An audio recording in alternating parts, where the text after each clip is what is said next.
Hey guys, Tyler Isberger here with ESPN Esports. I'm live from Berlin for the League of Legends World Championship, and I'm joined by Damonte of Clutch Gaming / Dignitas. Just played against Royal Never Give Up. Tough defeat. What's your thoughts coming out of that first game? I think the game was pretty tough, and we didn't really play up to the level that we were expected. And expected of ourselves. I'm not sure what everyone else thinks of us, but we definitely expected to put up more of a fight, especially since I think we got into a couple scenarios where it actually favored us, but we just couldn't really pull the trigger, I'd say. So a little disappointing, but it was nice to get the first game out of the way. Were other draft picks surprising? Obviously, they picked the KO, which seems like going to be a very popular pick this tournament, put it mid lane. Were any other picks interesting? They catch you off guard? Not really. I think most of the picks I chose is stuff we've seen in scrims so far. I think it's a lot of new stuff for the fans, though. Looking at just the scrim culture at Worlds is always crazy, topsy-turvy, teams beating other teams. What would you say your current power level is and the current hierarchy of teams doing scrims? You don't have to say results, but how do you feel in your scrims currently?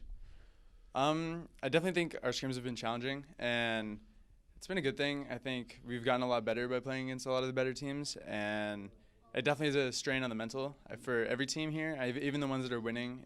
You're here, every single player is the best in their role, every single team is the best team in the world, so not a single day goes by where it's easy. I think looking at NA, there's been a lot of talk about the disrespect of North America. No players in the top 20 of Vedius or Jat's list. None of the analysts picking NA to get out of groups. How do you feel the overall strength of NA is, and do you think any, besides yourself, how do you think Team Liquid and Cloud9 will fare?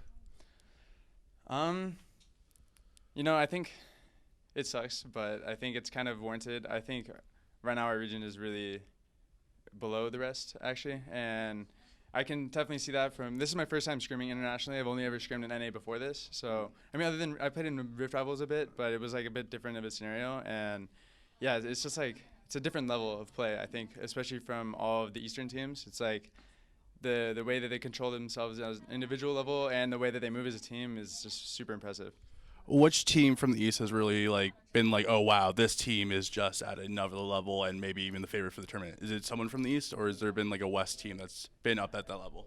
I think Invictus Gaming is actually the one team that people are underrating a lot right now, and it's going to play into their favor a lot.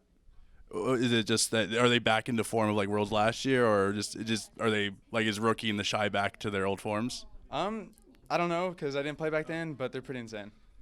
Looking forward, you still have SKT versus SKT and Fnatic. How do you feel going into those two matchups?